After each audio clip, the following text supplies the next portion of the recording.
Mercredi 15 mai 2024, Sport Plus est chez vous. Mesdames et messieurs, bonjour et bienvenue sur votre hebdomadaire sportif sur ESAE Télévision. Décryptage, actualité et analyse de l'information sportive. Comme à l'accoutumée, ce numéro va démarrer par Actu Hebdo où nous parlerons de la conférence de presse à venir de Gernot Rohr, la 16e journée de la Super League professionnelle, la fin de la Ligue Pro Suite, la fin du championnat national féminin et la qualification de Noélie Arrigo aux Jeux Olympiques seront les sujets au menu de Actu Hebdo. Dans le décryptage, deuxième rubrique, au niveau de ce numéro, j'aurai avec moi deux invités. Il s'agit de Arnaud Akapo, journaliste reporter sportif sur Cap FM. Trinité Singbo va l'accompagner, journaliste reporter sportif également à Africa Foot United. Avec eux, nous parlerons de la 16e journée de la Super League professionnelle notamment et de la participation du Bénin au tournoi UFOA et également à la Coupe du Monde de football scolaire. Dans le focus qui viendra boucler ce numéro de Sport Plus, j'aurai avec moi Séverin Danha, notamment ses propos quelques heures avant le départ de l'équipe pour la Chine. Il est notamment le sélectionneur, sinon l'entraîneur de l'équipe nationale scolaire U18 de football. Il va nous parler de cette compétition que le Bénin va aborder dans quelques jours. Ainsi va se meubler le numéro de ce jour et sans plus tarder, on se retrouve juste après la pub. L'École supérieure d'administration, d'économie, de journalisme et des métiers de l'audiovisuel ESAE offre de nouveaux challenges pour l'année universitaire 2023-2024. Étudiantes et étudiants, parents d'élèves nouveaux bacheliers, ESAE, c'est la garantie d'une formation de qualité à des conditions très avantageuses. À Gbedjromede, à Papa, à Boumekalavi et Parakou, inscrivez-vous en administration générale, administration du travail et de la sécurité sociale, trésor et finances publiques, impôts, diplomatie et relations internationales, journalisme et métiers de l'audiovisuel, gestion des marchés publics, planification et développement local, sciences économiques, sciences juridiques et toutes les filières des sciences de gestion. ESAE vous offre des bourses, demi-bourses et de réductions pour les premières inscriptions dans toutes ces filières. Waouh! En licence 1, 2 et 3 et en master, bénéficiez jusqu'à 50% de réduction sur tous nos sites. N'est-ce pas génial? Infoline. ESAE Gbedjromede, 3e rue à droite en quittant le carrefour Le Jador pour la BIBE Jéricho ou au plus 229 90 93 65 21 98 98 14 00 à Kpakpa au plus 229 52 88 33 33 à Boumekalavi au plus 229 52 88 44 44 Parakou au plus 229 52 46 12 12. ESAE, l'excellence à un nom.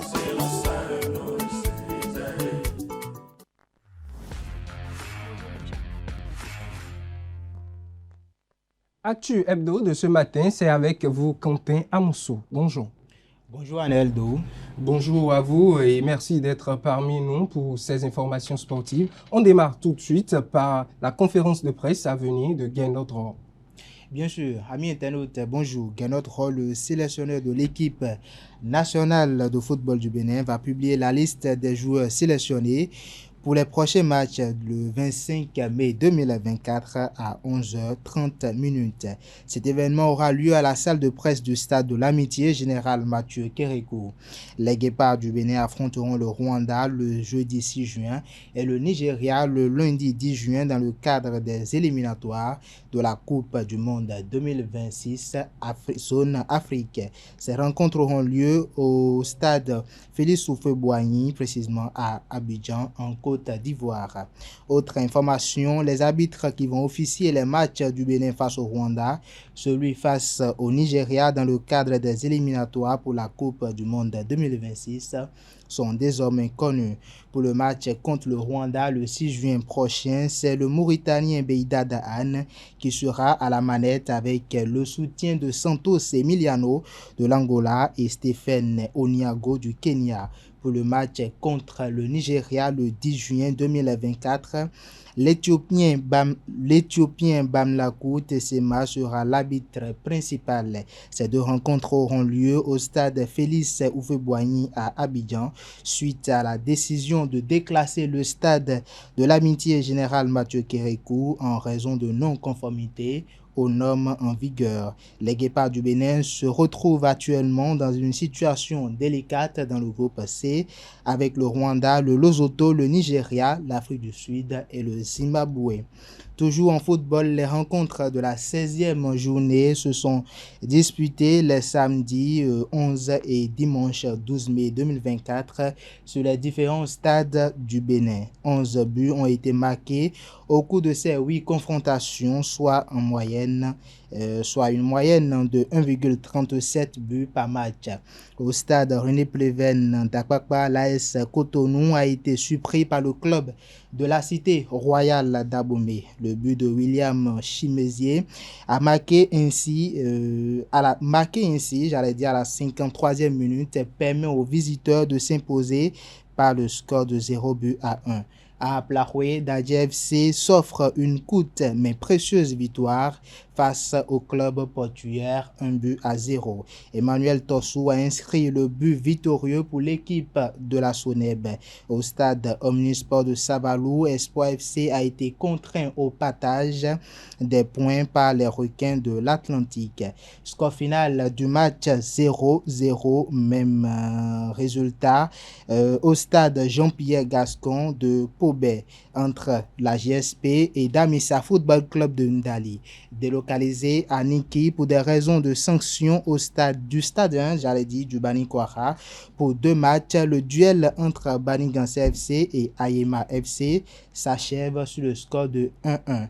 Après avoir ouvert le score par l'entremise de Moussa Kosso Traoré, les chasseurs se sont fait rejoindre par l'équipe de Pobet.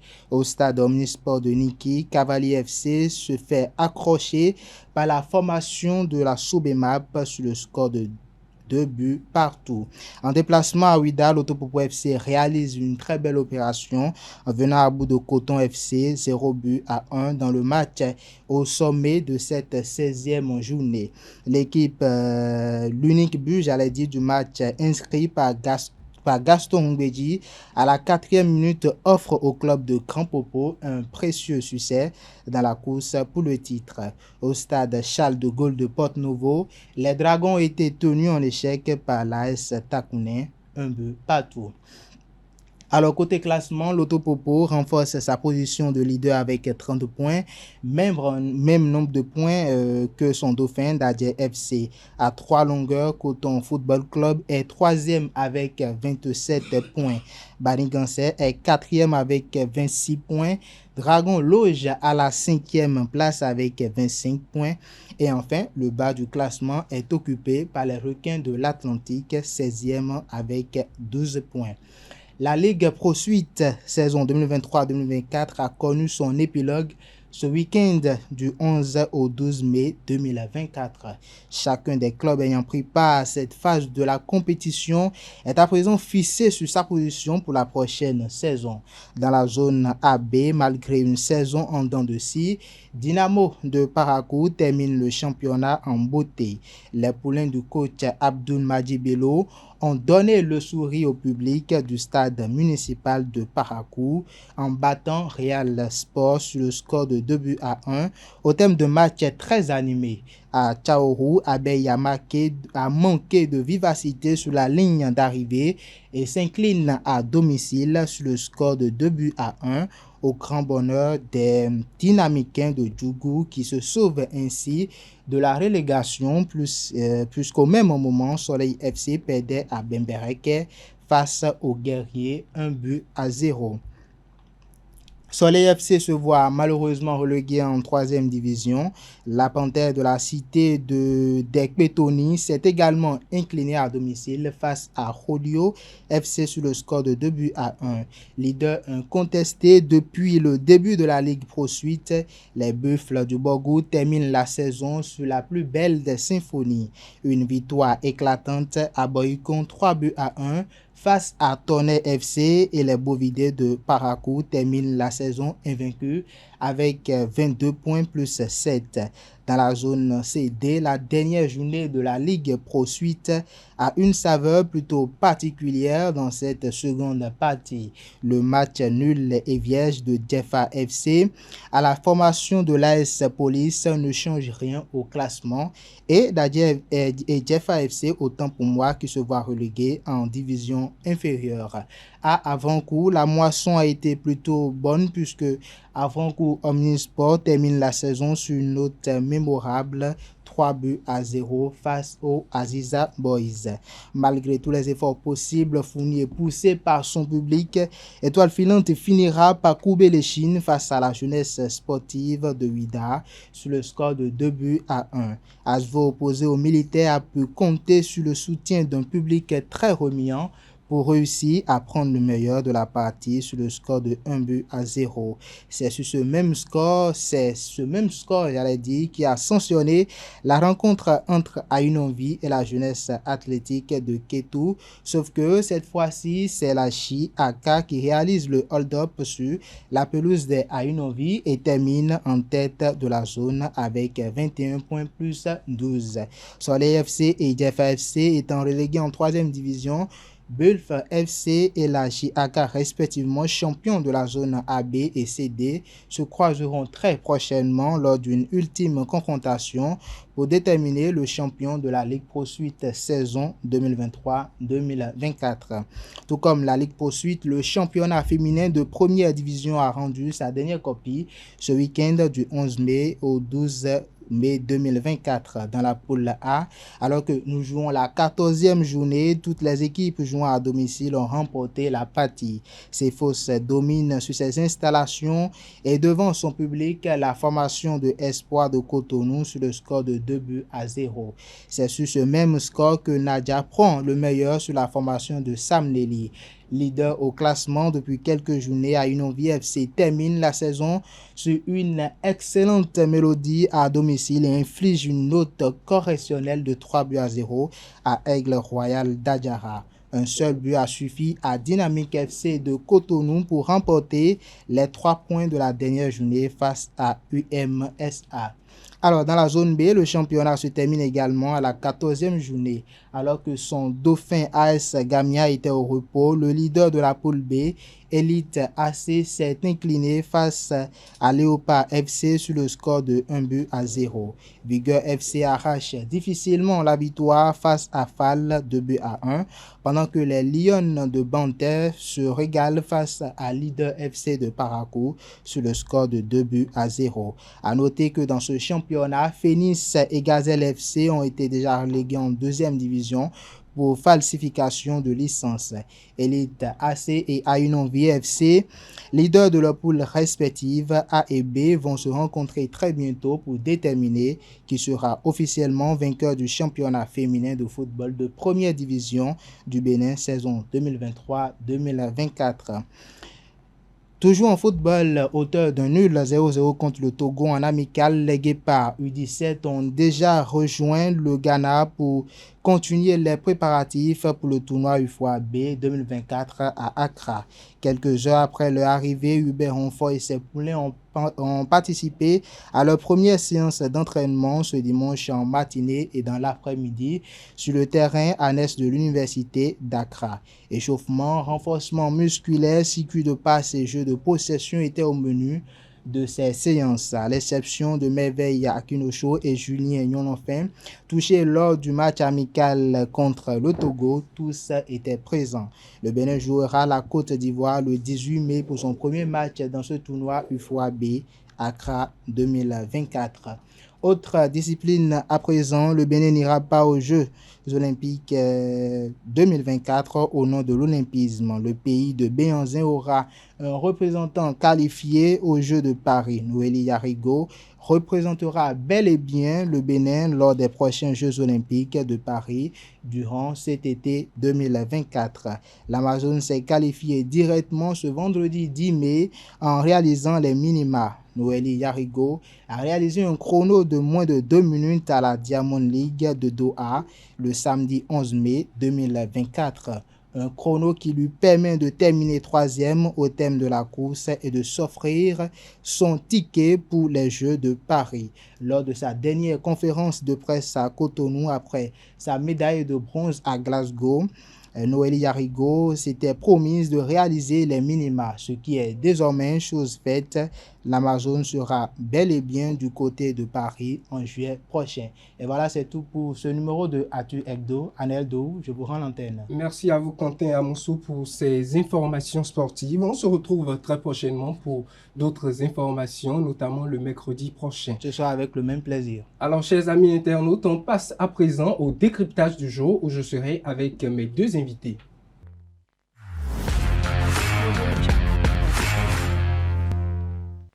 Le décryptage à présent sur Sport Plus de ce mercredi 15 mai 2024. Je suis avec deux invités comme annoncé. Arnaud Akapo, bonjour à vous.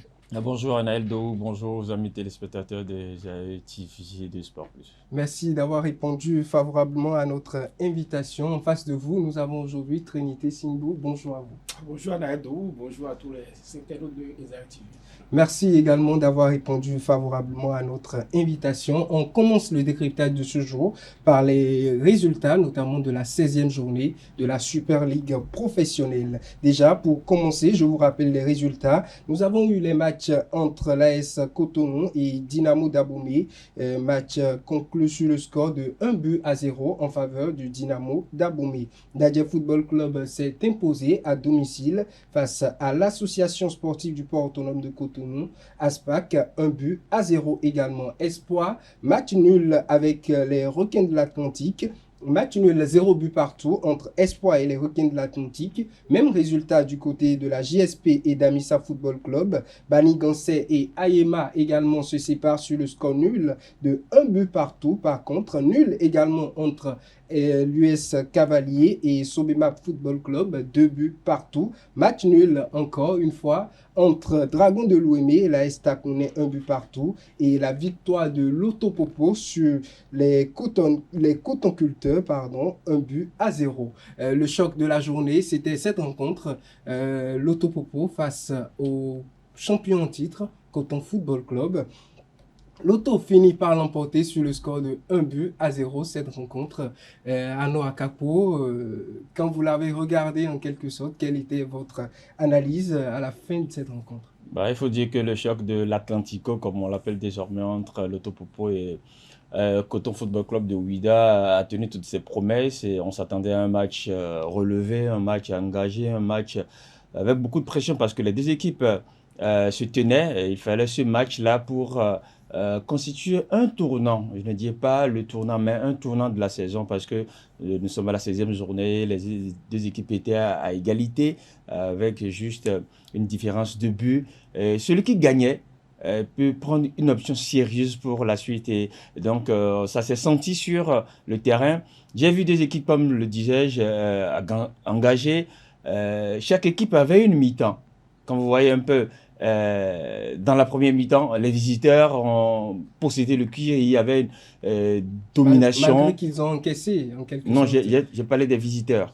J'ai dit les visiteurs avaient pris l'engagement tout de suite, ils ont marqué 4 minutes. Derrière, ils ont eu beaucoup d'occasions.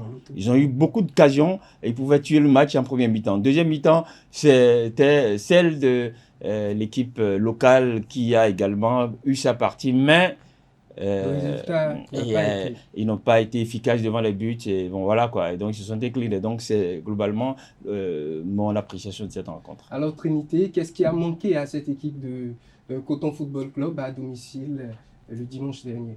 Je dirais déjà dans un premier temps c'est le réalisme. Déjà ils ont laissé la première partie à l'Auto, ce n'était pas vraiment logique. L'Auto qui marque dès la 4e minute. Un très beau but de Gaston, il faut le rappeler. Gaston Hombéli. Et puis par la suite il y a eu des montants. L'Auto aurait pu gagner 3-4-0, personne n'allait crier au scandale puisque l'Auto avait réellement la détermination. Il y avait deux transversales, un montant. Donc du coup il y avait du punch au niveau de l'Auto lors de la première partie. Mais en seconde partie, Coton essaie de se reprendre. Mais Coton, comme je l'ai dit depuis le début de la saison, depuis la phase zonale, et Coton, les joueurs de Coton devant les buts, ce n'est pas vraiment trop ça. Et je pense que c'est ce manque de réalisme-là qui a pesé lourd dans la balance en seconde période. Encore, il faut dire que les joueurs de Lotto étaient vraiment déterminés à arracher cette victoire. Il ne faut pas oublier que le derby de l'Atlantico, maintenant, ça devient très, très important et que, comme l'a dit mon ami, on fait tout juste pour cette rencontre.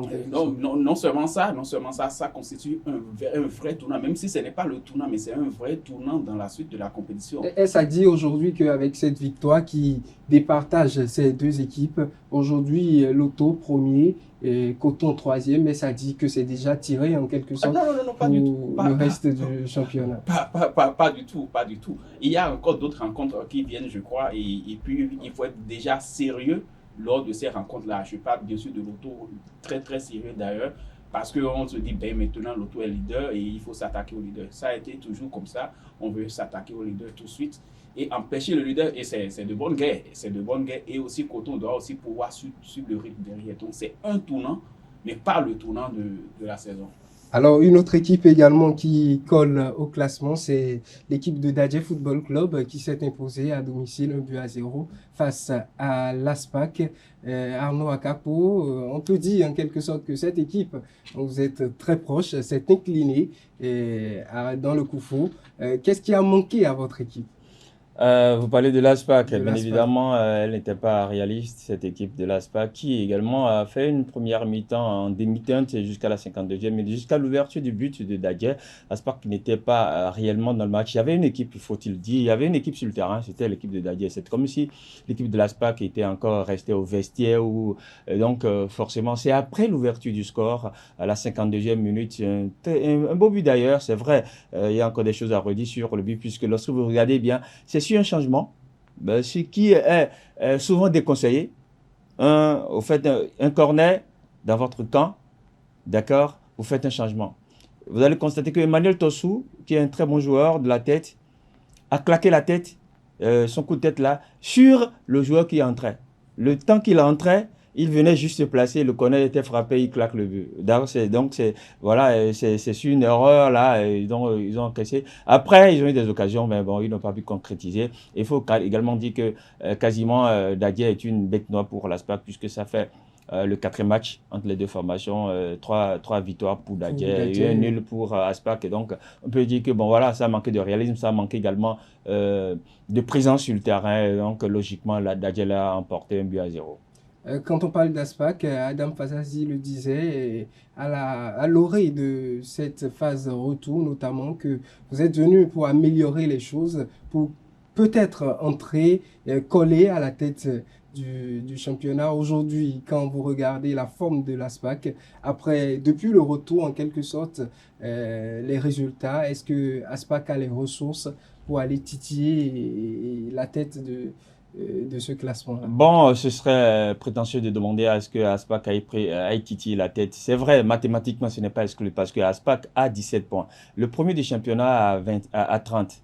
Et quand vous faites un peu l'écart, ça fait... 6 journées, 18 points encore en quelque sorte. Voilà, donc ça fait 18 points à prendre au total, mais ça fait un écart de 13 points, entre le leader ou bien une place africaine et l'ASPAC. Mathématiquement, ce n'est pas exclu. Bon, lorsque vous voyez un peu les enjeux qui sont là, Dadje qui est 3e, Dragon qui est derrière, qui veut également, lorsque ces équipes-là vont s'affronter, ça peut...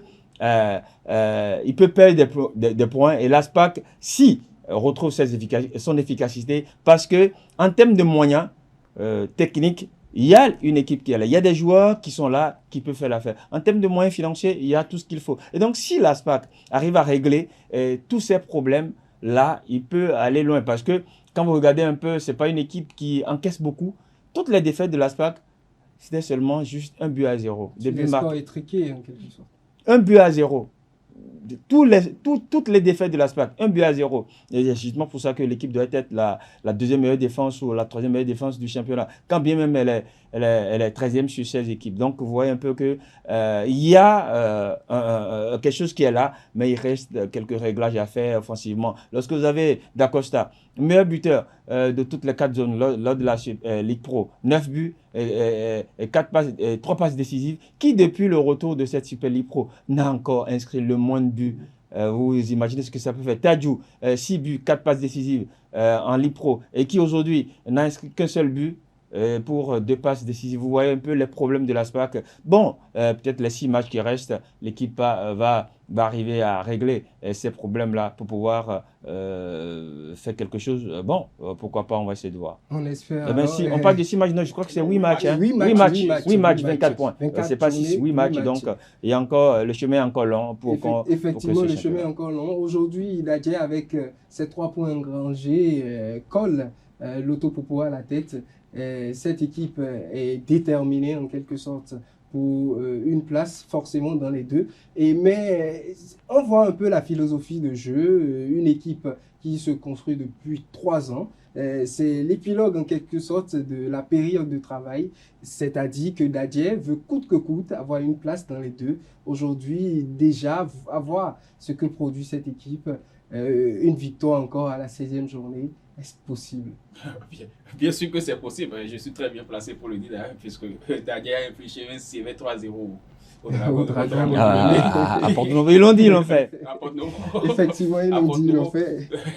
Et si on revient au fait, Dadje a une équipe séduisante, il faut le dire, il faut l'avouer, et c'est une équipe très séduisante qui joue réellement. Ils ont un très bon milieu de terrain qui est bien fourni, et quand il s'agit de défendre, ils essaient aussi de bien défendre, et quand il s'agit d'attaquer ou de faire le jeu, de construire déjà le jeu, ils le font très bien. Il s'agit de passer en contre-attaque, ils le font également de manière radicale. C'est une équipe que j'apprécie réellement, et je dis que les différents prétendants, à savoir que ce soit Dragon de Lomé, Dynamo, et Loto, Coton, tous ces clubs-là qui veulent avoir une place africaine, ils doivent déjà commencer par se dire il faut commencer par éliminer Dadje de la course. Dragon a fait le boulot à l'aller, mais au retour, on a eu le revers. Bon, donc Dragon est exclu, Loto et puis Coton sont avertis. Loto, Coton, ils sont avertis. Et parlons des Dragons. Qu'est-ce qui se passe en quelque sorte, puisque vous avez fini la phase aller, premier, depuis 3 défaites, un match nul que vous concédez normalement, notamment à la 16e journée, un but partout avec l'AS Takounais. Quel est le problème aujourd'hui? Déjà, je dirais que, comme on le dit souvent, c'est facile d'arriver au sommet, mais il est difficile de s'y maintenir. Vous vous êtes retrouvé premier par hasard. Pas par hasard, parce que c'est un travail qui a été très bien fait, mais arrivé là-bas déjà, il fallait s'y maintenir. Et je dirais que vu le rang de Dragon la saison passée, les clubs ne nous ont pas clôturé cette saison déjà. Mais au fil du temps, à chaque fois quand le championnat évolue, ils ont dit waouh, c'est Dragon. Et nous sommes venus au sommet et ils se sont préparés en conséquence maintenant pour nous affronter comme cela se doit. Maintenant, c'était à nous de nous apprêter, de maintenir le cap. Et non seulement ça, les 3 premières journées déjà de la phase retour, je dis le 13e, 14e, 15e journée, on avait notre défense qui était décimée. Il faut avoir le courage de le dire. On avait nos centraux qui n'étaient pas du tout là. Et il y a d'ailleurs même un qui continue de prendre les soins. Donc, du coup, ça a forcément pesé. Si vous prenez, ce n'est pas par hasard que nous n'avons encaissé et que 5 buts. Durant les 8 dernières journées de la phase aller, on n'a plus encaissé. Mais si en 3 journées ou en 4 journées, on en arrive à encaisser 8 buts, il faut se dire qu'il y a quelque chose qui ne va pas. Le total de l'ASPAC, toute la Super League. Il y a quelque chose en 4 journées. Il y a quelque chose. On viendra régler le détail chez vous parce qu'on se rencontre le week-end prochain. Ce que j'essaie, Trinity ne sera pas sur le terrain, donc il n'y a pas de souci. Les joueurs. Donc voilà un peu de Dragon, mais c'est déjà avec le match de Takounais, même si nous ne sommes pas satisfaits, on a pris quand même un point. Le contenu, ça reste à revoir face à Takounais déjà. Maintenant, on va essayer d'améliorer les choses et de repartir. L'objectif n'a pas changé. Nous voulons être africains et je crois que nous avons les moyens d'être africains. Donc, Loto et Coton que nous allons recevoir. Et donc, Dadje a déjà passé son cap, mais Loto, Coton ainsi que Dynamo d'Aboubé sont avertis. Parce qu'on les reçoit chez nous. Alors, à nous, à Capo, les Dragons de l'OM ont fait rêver tout le monde. On pensait qu'on allait vivre l'époque passée où cette équipe faisait rêver les supporters. Mais juste de retour, 3 défaites. Un match nul à la 16e journée, un but partout avec l'AS Takounais, les Dragons de l'OM vous les voyez en quelque sorte revenir comme... Les Dragons, ils ont quand même une nouvelle équipe. Hein. Abel Oyaleke, Oya Kaleh. Voilà, Oya Kaleh, le coach nigérian, fait un bon travail également de ce côté-là. Mais bon, vous savez, entre les ambitions et la pratique, c'est toujours compliqué un peu. Et comme il a dit, lorsque vous êtes au sommet, c'est toujours compliqué. C'est toujours difficile de s'y maintenir. Et Dragon, avec les blessures, avec ces contingences-là, n'a pu rester longtemps au sommet. C'est vrai, ils les ont fait rêver. Et surtout, les Oranges et Noirs, les aficionados de ce club,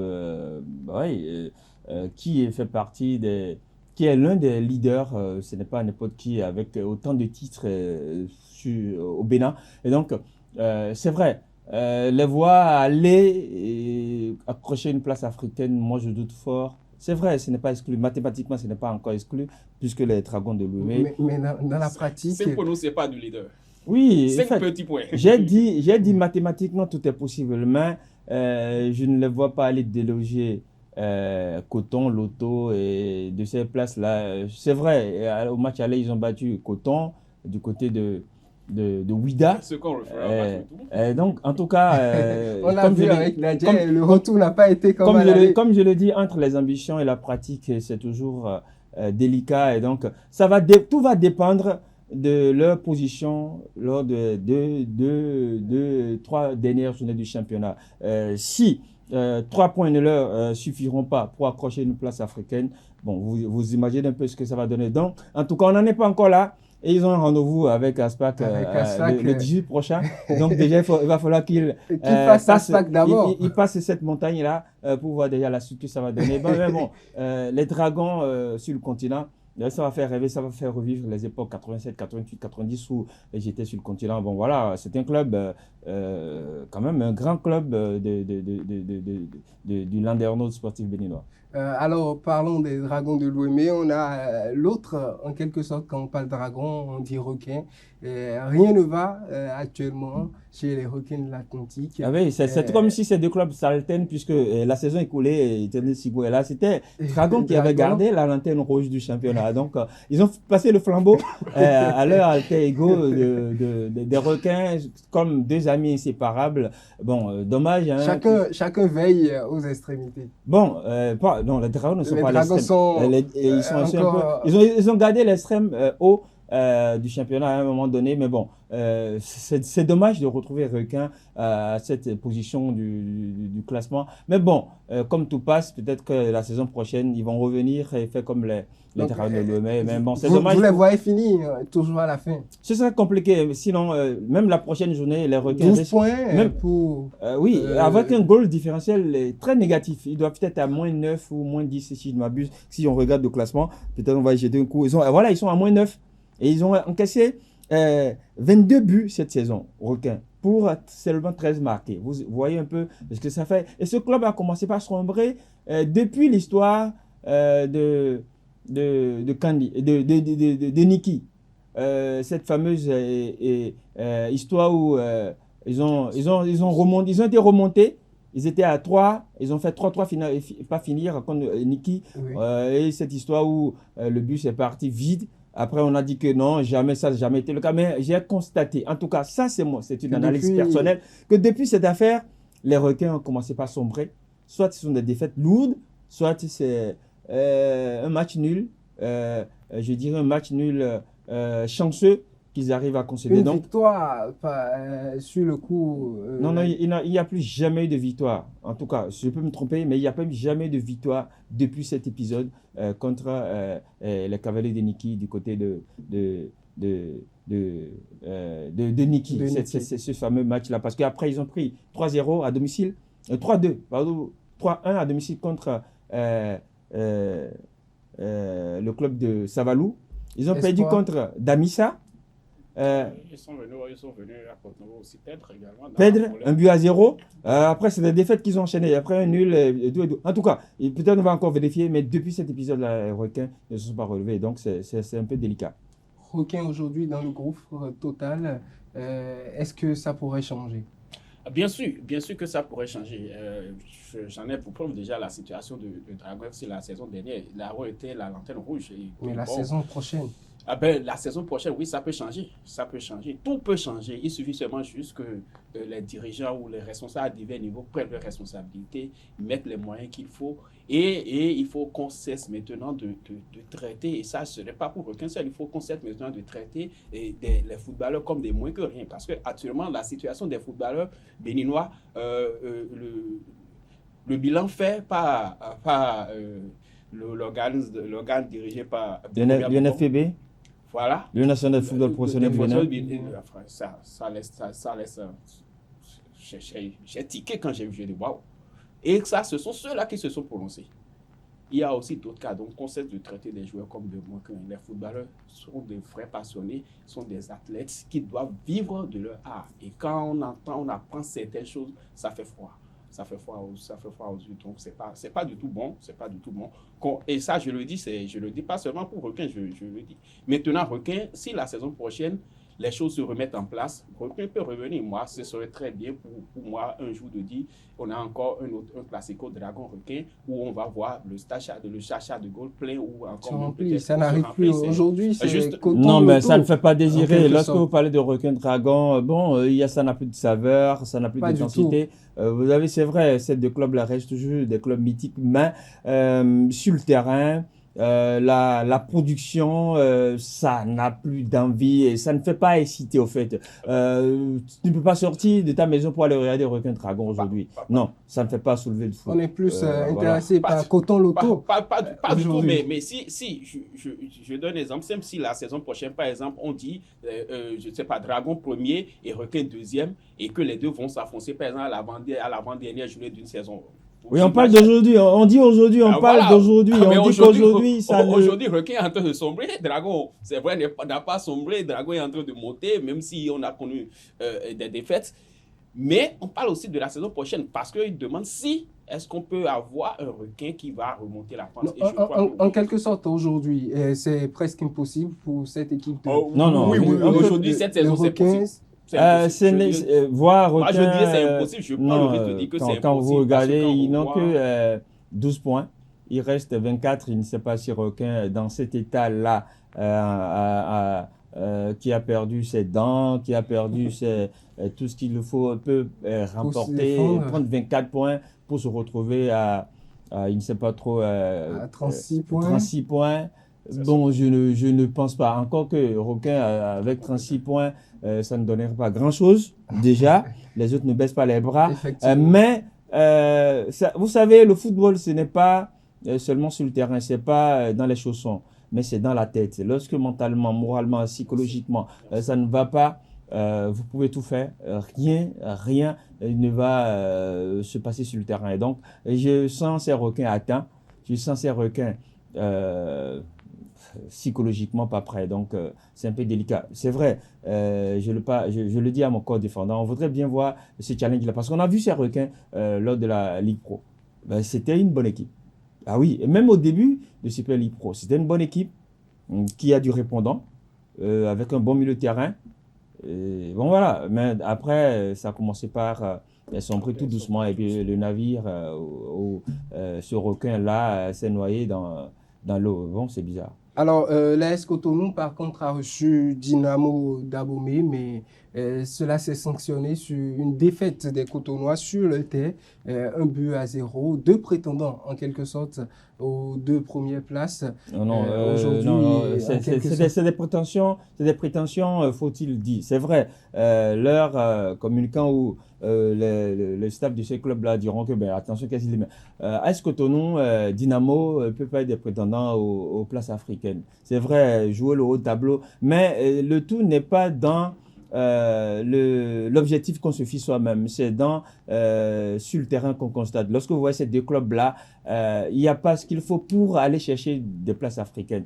Vous voyez AS Cotonou cette saison. Dynamo d'Abomey qui est pourtant 6e au classement. Oui, 6e au classement, c'est vrai, ils ne sont pas loin. Mais je dis, quand vous les voyez dans la production, dans le jeu, dans l'engagement, ça n'a pas l'air de ceux qui peuvent aller chercher une place africaine. C'est des résultats en dents de scie. On gagne un coup, on perd, et puis il y a des matchs nuls après. ça ne renforce pas, ça ne permet pas de dire, ben, écoutez, il y a quelque chose qui peut aller. AS Cotonou Dynamo, c'est deux équipes qui sont dans quasiment le même registre. Je ne les vois pas en tout cas aller chercher l'une des deux places africaines. Les deux équipes, Il faut avouer que les deux équipes ont perdu de leur superbe. Moi, il faut le dire, ils ont perdu de leur superbe. Maintenant, moi, je dis, on a vu quand même certains clubs en début de championnat. C'est vrai que je prends le cas, par exemple, de Coton qui a commencé par monter en flèche. Mais ça peut aussi dégringoler. Moi, je ne vais pas les exclure tout de suite. En tout cas, moi, mon avis est tranché. Voilà. Moi, je ne vais pas les exclure tout de suite.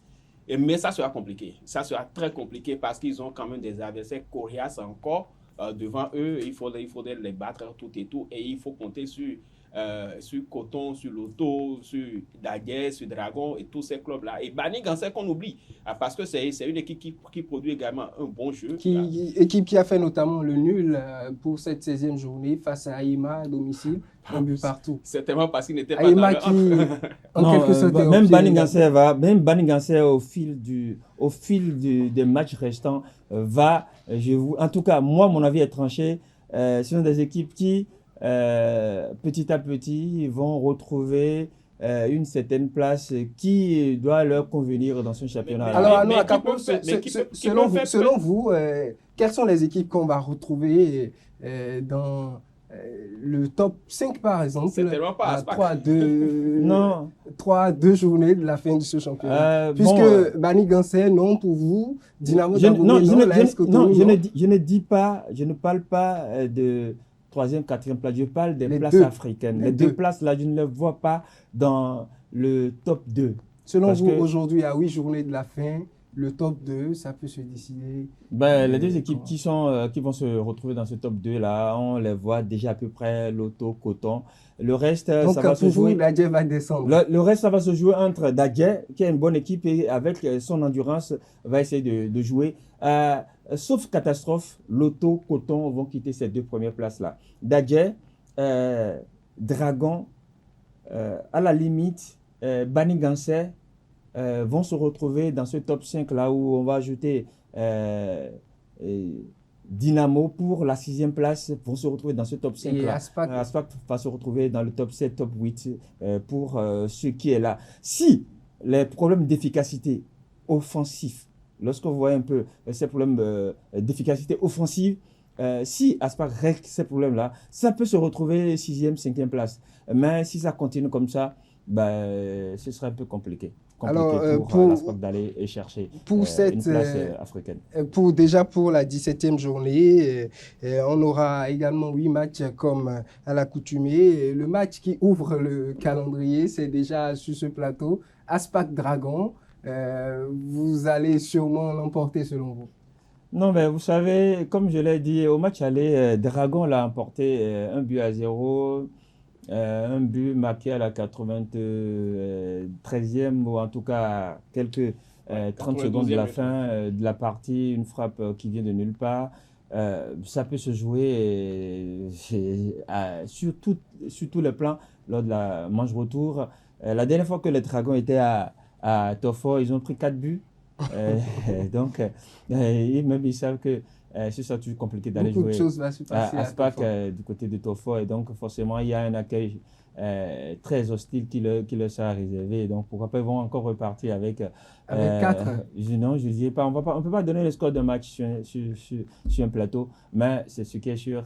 Les Dragons vont repartir avec une défaite du côté de Tofo parce que l'Aspac compte quand même passer à 20 points pour espérer titiller des places du côté dans le haut du tableau. Parce que tout le monde sait que naturellement, Aspac n'a pas sa place dans le bas du tableau. Donc, il y a des contingences, il y a des problèmes actuellement qui font que le club se retrouve. Donc, lorsque tout va se mettre en ordre, je pense que le club va se retrouver dans sa position naturelle. Une défaite du côté de Tofo?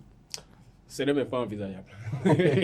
Ce n'est pas du tout envisageable. Déjà, il faut que Aspac commence par régler ses petits soucis d'efficacité. Et ce n'est pas devant les Dragons que vous allez pouvoir le faire. Ça, je suis certain de ça. On fera comme à l'aller. une courte mais précieuse victoire du côté de Toffort. 1-0. Ben, ça peut même être 2-0, mais tout compte fait Dragon, on a commencé maintenant par régler. Si vous voyez, les 2 premières journées de la phase retour, on a encaissé 3 buts, mais nous avons encaissé 1 but du côté de Damissa et la fois passée, on a encaissé 1 but. Donc, ça veut dire qu'il y a le travail défensif qui est en train de se faire déjà. Donc, il ne faut pas que Aspac compte sur nos carences défensives pour pouvoir relever la tête. En revanche, nous sommes en train de retrouver aussi notre efficacité. Et donc là, ça, ce n'est pas une bonne nouvelle pour Aspac. Mais ce qu'il oublie, c'est que l'Aspac n'a jamais encaissé plus d'un but cette saison. Donc, d'accord, 1-0 en faveur des Dragons. Dire que l'Aspac va prendre 2 buts, bon, c'est déjà, ça paraît chimérique. Bon, en tout cas, ce qui est sûr, le match va se jouer sur le terrain. Et ni lui, Trinité, ni moi ne serions sur l'aire de jeu pour ce match-là. Donc, le reste, ce n'est que des petites tiraillées ici sur un plateau de télévision. Alors, outre cette rencontre, Aïma Football Club va recevoir l'AS Cotonou. Nous aurons les Requins de l'Atlantique qui vont recevoir la JSP. Coton Football Club se déplace à Vrancourt pour affronter Soubemap. Une équipe également qui joue un peu, qui a également des ambitions, mais rien ne marche depuis. Un match nul, 2-0. 2 buts partout plutôt. Un match nul, 2 buts partout au niveau avec les Cavaliers à la 16e journée. Et cette journée, ils reçoivent Coton. Et je pense qu'au match aller, ce n'est même pas l'un des clubs qui est allé gagner Coton à Ouida. Donc je pense que ce sera un autre big match entre ces deux formations-là. Ce map est une équipe qui joue aussi. C'est une équipe qui constituée de joueurs qui sont là depuis quasiment 3-4 saisons. Donc, c'est une fête qui se connaît. Ils ont un Rundjo qui manie bien le ballon. En tout cas, c'est une équipe compacte, homogène, même si depuis le retour de la phase retour de la Super League Pro, cette équipe ne se retrouve pas. Bon, je ne maîtrise pas trop ce qui se passe du côté de Youssouf Moukaïla, le coach de cette équipe-là, mais bon, je pense qu'il y aura un grand match. Et ce match également va nous donner des informations sur la suite et que ce championnat aura. Également, Coton Soubemap, qu'est-ce que ça pourrait donner? Bien sûr, je m'aligne sur ce que dit Arnaud, parce que quoi qu'on dira, il y aura ces clubs-là qui vont jouer les trophées. C'est-à-dire, ils ne sont pas là vraiment pour aller chercher le titre, mais il va falloir compter sur eux pour jouer le jeu jusqu'au bout. Et là, ce sont ces matchs-là qu'il faut gagner pour être champion. Si vous n'arrivez pas à gagner ces matchs-là, c'est que votre titre de champion est en train de s'éloigner de vous. Donc, Soubemap va faire le job à domicile, même si c'est Coton en face. Ils ont fait ça à l'aller, pourquoi pas au retour.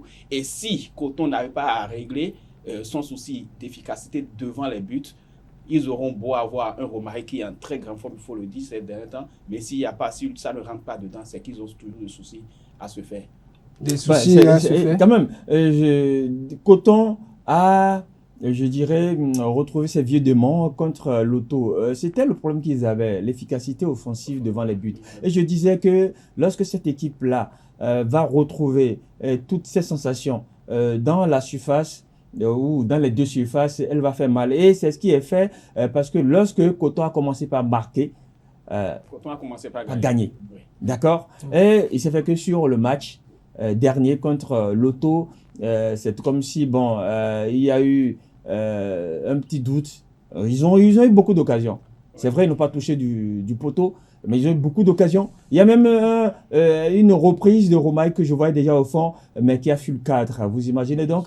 Si cette équipe-là remet le même match, les 45 dernières minutes contre Lotto face à Soubemap, il n'y a aucune raison qu'elle rentre sans les 3 points de cette partie-là. Maintenant, si elle joue comme elle a fait en première mi-temps, ce sera l'effet inverse. L'effet assuré en quelque sorte. Alors, Lotto reçoit pour cette 17e journée les Cavaliers de Niki Lotto Popo aujourd'hui qui est assuré déjà à la tête en quelque sorte. Non, si elle paie et que Dadié gagne.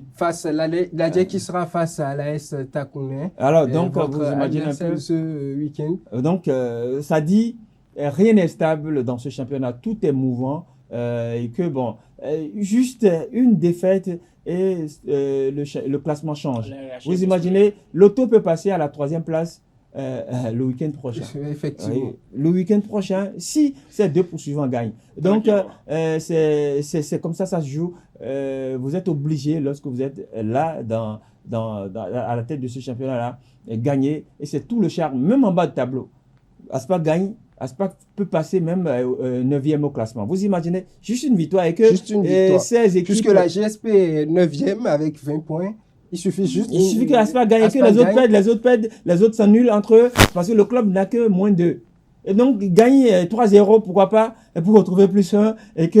je sais que Tébini ne soit pas content, mais bon. En fait, c'est juste un score que j'ai donné et qui peut arranger Aspac. Et lorsque les autres vont perdre, Aspac va se retrouver 9e, 10e. Vous voyez un peu comment est-ce que c'est limite, c'est serré. Voilà. Très serré. Alors, les 2 autres rencontres de cette 17e journée, Dynamo d'Abomey face à Bani Gansé et Damissa Football Club face à Espoir de Savalou pour fermer, et notamment l'affiche de cette 17e journée. Alors, à présent, on va parler du tournoi UFOA, le Bénin qui participe au tournoi UFOA, le Bénin qui commence ses préparatifs très tardivement aujourd'hui du côté du Ghana pour ce tournoi. Est-ce que vous pensez que l'équipe béninoise a des chances de réaliser ne serait-ce qu'une belle performance? Il faut relativiser lorsqu'on dit très tardivement. C'est vrai, on s'est fait cette habitude-là de ne pas commencer tôt même. J'ai suivi le coach. Bon, il a dit que c'est une préparation qui a commencé, même si c'est officieusement. Donc, c'est pour ça que moi, je tends à relativiser cette préparation tardive. C'est vrai, ses adversaires, le Ghana et autres, ont commencé par faire des stages, des regroupements, même des matchs amicaux sous d'autres cieux. Le Bénin a commencé il n'y a pas longtemps. On a commencé avec 60 joueurs. On a éliminé jusqu'à 30. Le check-up de l'IRM, on a éliminé. Ça reste, je crois, la dernière fois, le coach Hubert Ronfort a publié une liste de 21. Ils sont allés au Ghana. Il semble qu'il y a encore quelques... Parce que quand on parle de l'IRM, ça ne donne pas l'âge réel des joueurs. On parle de stade jusqu'à 5. Donc, quand des joueurs sont au stade 5, même l'équipe se réserve un peu pour pouvoir prendre certains joueurs pour éviter tout soupçon. Bref, c'est des réalités avec lesquelles il faut faire. Bon, parlant de cette préparation, ça n'a pas été très long, mais on a vu un peu comment ça se passe ici, où c'est comme des rats. Des rats noirs, on prospère là où c'est pas trop bon. Donc je pense qu'on va encore tabler sur ça pour voir l'équipe de Hubert Ronfort aller faire quelque chose. On les a vus faire quelques matchs amicaux. Avec vrai. Le Togo notamment, 0 but partout. Voilà, donc peut-être que ça peut donner quelque chose, pourquoi pas. Ça pourrait donner quelque chose selon vous, Trinité? Mais moi, je fais foi au dit du sélectionneur Hubert Ronfort qui nous a rassuré quand même. Il a dit c'est vrai qu'il y a eu la période qui a été courte, mais il a pu faire l'essentiel avec eux et qu'il est confiant en son équipe. Et l'objectif, il a bien précisé, l'objectif, c'est au moins de quitter la phase de groupe, donc les demi-finales. Donc moi, je fais foi en ce qu'il a dit. Je dis, ok, on verra bien ce que ça va donner. Si c'est le sélectionneur même qui le dit, qui sommes-nous pour pouvoir le contester? On ne peut pas. Toujours dit qu'il est allé... il a renforcé son équipe avec des jeunes. On a vu des jeunes qui ont joué de championnat, qui font partie des académies, des jeunes de la réserve de certains clubs qui sont dans cette équipe également, même deux binationaux. Marvin Atodjinou, qui est milieu de terrain. Les centrales, je crois bien. Voilà, qui sont là pour pouvoir apporter un plus à cette équipe. Mais lui-même a dit qu'ils sont des joueurs très techniques, même s'il a déploré un peu le côté physique de ces joueurs-là, parce que c'est vrai, on est sur le continent, et quand on parle de ces compétitions, il y a... ça cogne dur. Ça cogne. Donc il a dit mais que le travail sera fait pour les remettre d'aplomb, pour qu'ils soient prêts physiquement pour apporter ce qu'ils ont tactiquement et techniquement à cette équipe. Parce qu'il a dit, en termes de positionnement tactique, ces gamins-là sont au point Et donc, je pense que ça peut toujours faire quelque chose. Ça peut toujours faire quelque chose. Ça pourrait faire quelque chose également. On va l'aborder avant de clôturer ce décryptage. Aujourd'hui, puisque aujourd'hui nous sommes mercredi, les joueurs U18 qui participent avec le coach Séverin Danha à la Coupe du Monde scolaire U18 en Chine ont pris le départ hier pour cette compétition. On a vu le Bénin terminer 5e lors de l'édition précédente. Aujourd'hui, le Bénin va avec des ambitions de ramener cette coupe à domicile. Est-ce possible? J'étais à cette rencontre hier avec le ministre Benoît Dato qui allait galvaniser ces jeunes-là. J'ai écouté Séverin Danha, il a dit ils ont eu, je crois, 3 phases de préparation. Ils ont eu des matchs amicaux et quand vous les écoutez, leur capitaine également, je crois qu'ils sont gonflés à bloc. 5e, forcément, lorsque vous êtes 5e et quand vous voyez un peu tout ce qui se fait, le Bénin... Notons qu'ils ont joué les demi-finales et ça a manqué juste avec la France, une défaite 1-0 juste. Ouais. Pour se retrouver en finale. En tout cas, pour se retrouver loin. Et je crois, pour se retrouver loin. Donc, cette fois-ci, si ils le remettent et élèvent encore plus le niveau de ce qui avait été fait, je pense qu'il n'y a aucune raison qui les empêche d'aller encore plus loin. Pourquoi pas aller chercher le titre. Mais toujours est-il que le ministre leur a rassuré, si jamais vous ramenez le titre ici. Ils seront royalement traités. Voilà, ils seront royalement traités. C'est l'expression. Ils seront royalement traités. Il a dit, comme vous l'avez dit. L'histoire là que le Bénin sauve une Coupe du Monde. Ah oui, c'est une Coupe du Monde reste une Coupe du Monde, qu'elle soit scolaire ou pas.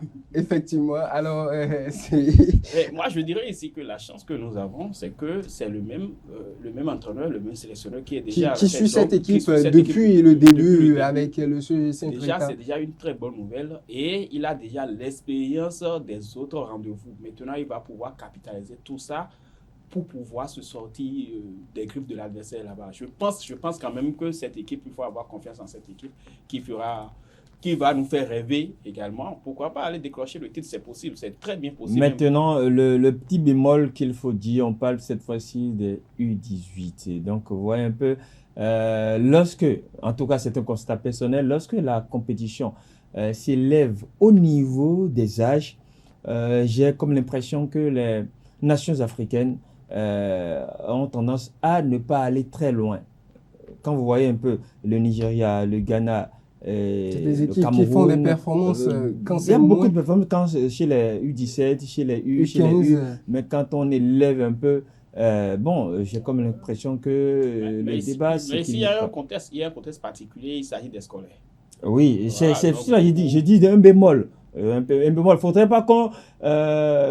disons béninois que ici, que l'équipe béninoise irait ramener le trophée et que là-bas, les choses ne se passent pas bien, qu'on dise que on leur a vendu du vent. Il faut quand même leur attirer leur attention sur certains détails qui peuvent... Non, je ne joue pas aux oiseaux de mauvais augure ou quelqu'un qui est venu pour doucher ou décourager, mais quand même, il faut cette part de réserve pour nous dire si ça ne se passe pas comme on l'aurait souhaité. Il va falloir qu'on accepte ou dire quand même que voilà quoi. Et surtout, il ne faudrait pas que ces gamins-là jouent avec la pression parce qu'ils n'ont rien en fait. Ils sont partis juste pour s'amuser. Il faudrait qu'on apprenne déjà à nos joueurs à un âge donné que le football c'est pour vous faire plaisir. Lorsqu'on joue avec une pression donnée, on finit par tout faire capoter. Donc ils n'ont qu'à jouer avec plaisir, ne pas leur dire écoutez c'est le titre. Non. Jouez, faites-vous plaisir et puis le reste viendra. Le Bénin qui est dans un groupe que l'entraîneur a qualifié de prenable, notamment avec on a le Kenya, Taïwan et l'Ouganda en quelque sorte. En fait, pour moi, la phase de groupe n'est pas le problème. C'est vrai, gagner des matchs dans le groupe ne vous donne pas le trophée, mais ça vous permet d'aller loin. Ça vous permet de faire le plein de capital confiance. Pour moi, la phase de groupe pour le Bénin, c'est une formalité que cette nation-là devrait remplir. Ce sont les matchs à élimination directe. Quels sont les adversaires en coup près? On a vu, non? lorsqu'on était pour la Coupe du Monde, c'était au Maroc, si je ne m'abuse. La phase de groupe, c'était comme du cacahuète où on a posté des lettres. Donc, c'était rempli. Mais lorsque, par la suite, on a joué face à la France, l'adversité était là, c'était juste un seul but. Alors que dans les autres matchs, c'était beaucoup de buts. C'était des scores un peu. Donc, vous voyez un peu, la phase de groupe, pour moi, n'est pas la chose. Mais c'est les matchs coup près. Les matchs à élimination directe, c'est là un peu votre crainte. Alors, nous sommes à la fin de ce décryptage pour ce numéro de Sport Plus. Merci à vous, Arnaud Akapo, d'avoir partagé votre matinée avec nous pour ces informations. Également, merci à vous, Trinité, pour vous être rendu disponible. Chers amis internautes, on passe à présent à la dernière rubrique de ce numéro de Sport Plus, notamment le Focus. Opposé à la Guinée lors du match de classement de la 5e à la 8e place, le Bénin a dominé le champion d'Afrique des nations scolaires 2023 à la Coupe du monde de football scolaire au Maroc. Les joueurs se sont imposés 5-2. C'était le jeudi 27 juillet 2023. Avec cette victoire, le Bénin a terminé 5e de la compétition sur 29 équipes et a décroché une des 6 places qualificatives directement pour la Coupe du monde de football scolaire en Chine en 2024. Ainsi, du 17 au 27 mai 2024, le Bénin prendra part à cette grande compétition. L'équipe béninoise a effectué plusieurs regroupements pour la préparation. Hier, 14 mai 2024, Séverin Danha et ses poulains ont pris le départ pour la Chine. Mais avant, le jeune technicien n'a pas manqué de nous faire part de ses ambitions, mais également du point de la préparation. Je vous invite à suivre ses propos au micro de Quentin Amoussou et notamment ma personne. J'ai un sentiment de joie, beaucoup de joie que je ne saurais vraiment exprimer ici maintenant ce matin. C'est quelque chose d'extraordinaire, d'inédit. Ça fait pratiquement 2 ans où nous vivons ces moments magnifiques, où aujourd'hui on a la possibilité de vivre, je parle surtout des jeunes et aussi jeunes entraîneurs que je suis, de vivre ces moments. On sait que ça ne sera pas facile parce que cette Coupe du monde à la Chine sera notre 2e édition après celle du Maroc. Où déjà ça n'a pas été du tout facile, on a eu à rencontrer de très belles équipes scolaires qui sont venues représenter différentes nations.